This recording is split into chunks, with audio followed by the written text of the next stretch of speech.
Hey everyone, it's Faheem, farm subscriber, contractor, founder of Medlearn, and this video is going to be telling you what it's like to actually own a business, and we're going to be looking at the life of a pharmacy business owner.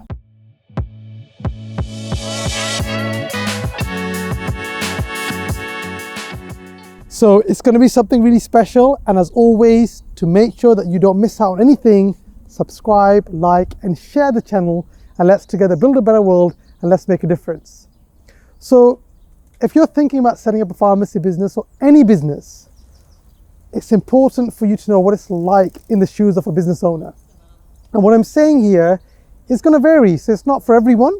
Certain things are done differently depending on what business you're in. Certain things are done differently depending on your profession. But essentially, there are some things that will be consistent and they will always be the same. And number one is putting in the hard work. So the first thing you have to remember is when you set up a business, and we can move on slightly on this side, is when you set up a business, is you've got to be prepared to put in the hard work.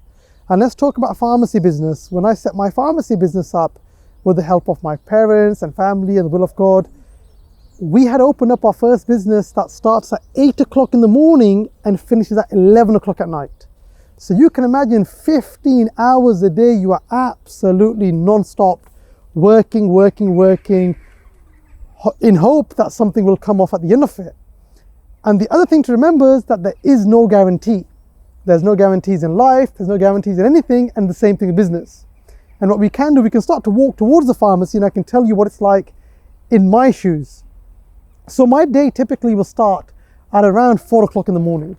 So I'll get up at 4 o'clock in the morning, I'll have a shower, brush my teeth, and I then have at least with me 1.5 liters of water that's there.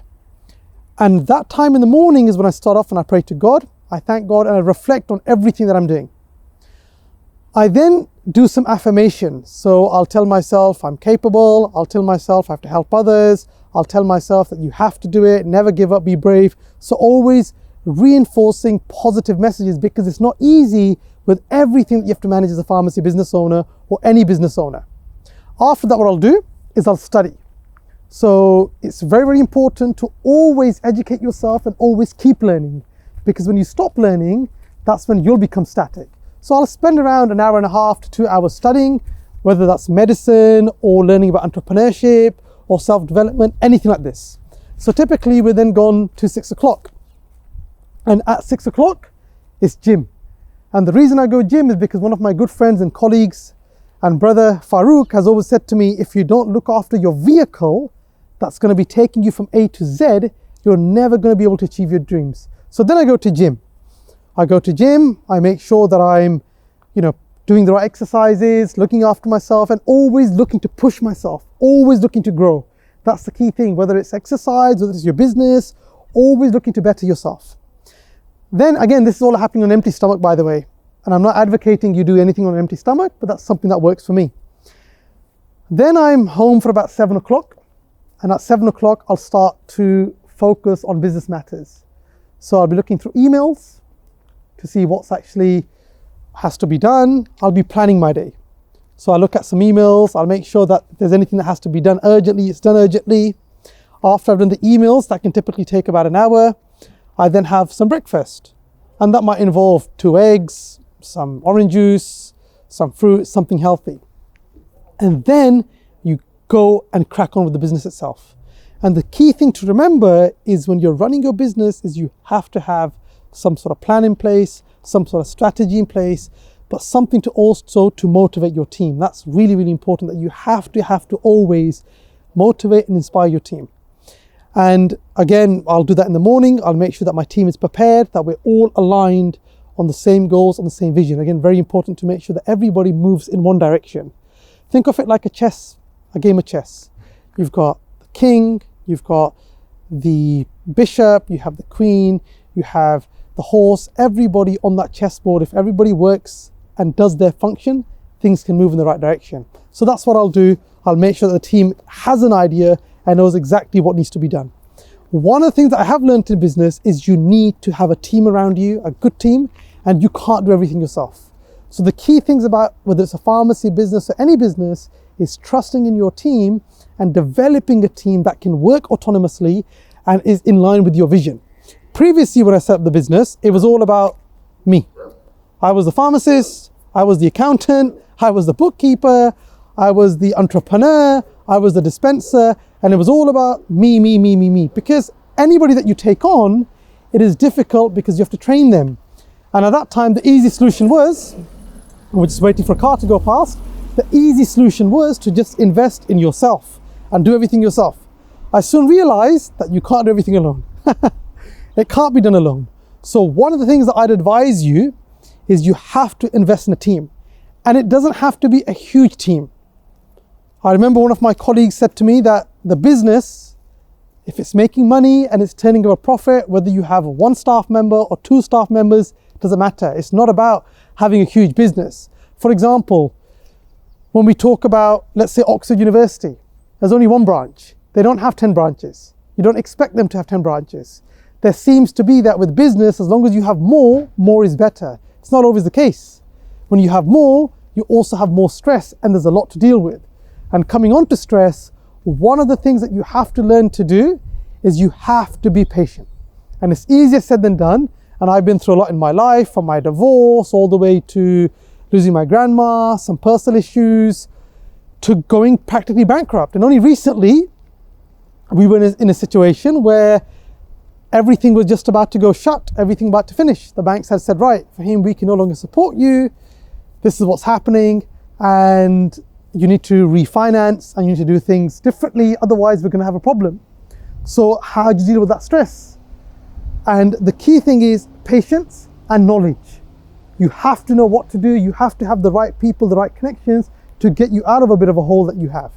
So if you are looking to run your business, remember that it's not going to be an easy journey.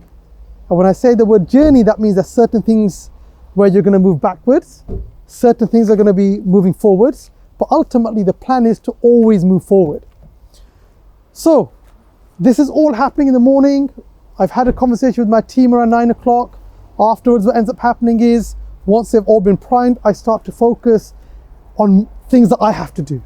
And a lot of it comes down to management, making sure that the right people are in the right place and the right people are doing the right jobs. What I need access to as a business owner are the numbers. I need access to financials, I need access to statements, I need access to all the information to make sure the business can grow, and ideas. You have to have ideas in place.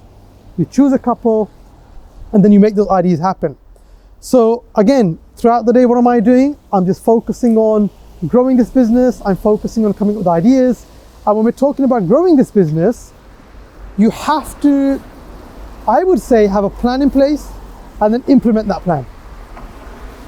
One of the things that I'm focusing on, for example, in the pharmacy is our clinical services, because I truly feel that as a pharmacist, there is plenty that we can do and achieve if we develop our clinical skills. And that's partly the reason why I try to encourage and inspire all the pharmacists to develop your clinical skills, develop your prescribing qualification, because it's very, very important you do that. And actually, the Health Education England has recently announced that they are going to be funding another 2,000 to 3,000 places for pharmacists to become prescribers. So part of the business plan is going to be making sure that we can introduce new services.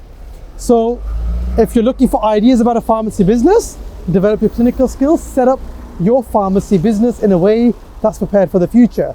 Because you have to always keep an eye on moving forward, doing things differently. If you don't do that, then you can't grow your business. It's like a child, it's always nourishing and always growing. So once I've come with my ideas, I'm absolutely working on those ideas, trying to bring them to life. Once that happens, around 4 o'clock, I start to focus on other areas of the business, making sure all the paperwork, everything is in place. And then I start to wind down at about 6 o'clock. So 6 o'clock onwards, I wind down. I'll then have something to eat. And then after that, I will read a book. And that book might be a religious book. It could be a text on entrepreneurship. It could be a text on how to stay healthy, whatever it might be. So the life of a business owner is not that much different to the life of someone who doesn't have a business. But the key thing is that you are responsible for a lot of people, including yourself, including your affairs. So you have to make sure that you are always trying to move forward, trying to improve, and staying relaxed. One thing that I've been guilty of is not always being relaxed. But I'll tell you, the more relaxed you can be, the more patient you can be, there's nothing that can stop you from achieving your dreams. So let's walk inside the pharmacy now. And as we start to walk in, you can see that this is the daily routine of a pharmacist now. So I'm in the pharmacy here, and it's a lot more warm inside here, but outside it's quite cold. So when you're in the pharmacy, you're looking at how to run the pharmacy business. So key thing is going to be is making sure that your stock is managed. Because one of the biggest expenses that we have in a pharmacy is our stock. Think about it. You have your income coming in, after that's your stock. If you can manage your stock properly, buying at the right price, making sure that your stock holding is correct, you then have a nice gross profit. And that is where you have your revenue, taking away your cost of sales, you then have your gross profit.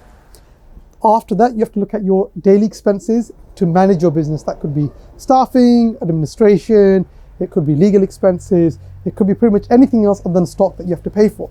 And then you're left with your profit and your bottom line. So I would say for a pharmacy business, the key thing is going to be managing your stock. Once we make sure the stock is being managed and the right people again are doing the right things, I then start to focus on making sure that the team is ready for the next day and the team is prepared for the next day. So we sit down, we have a conversation, we make sure that everything's ready for the next day in order to move forward.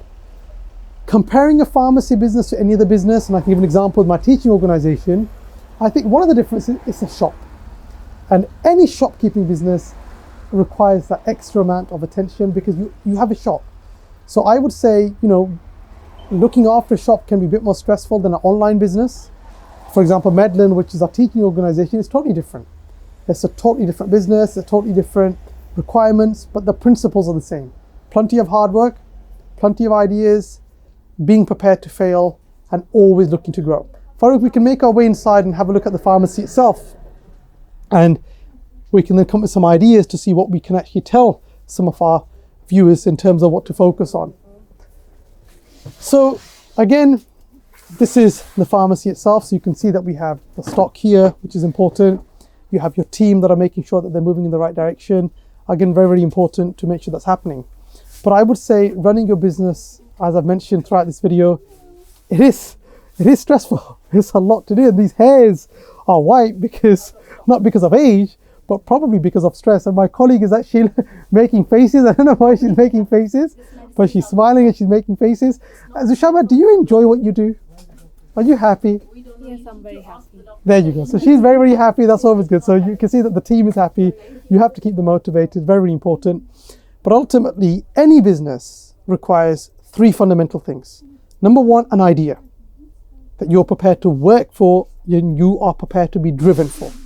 Number 2, hard work to bring the idea to life. And number 3 is persistence, and you keep on doing it day in, day out, and you're going to get results. So I hope you found this video useful. Always subscribe, like, and share.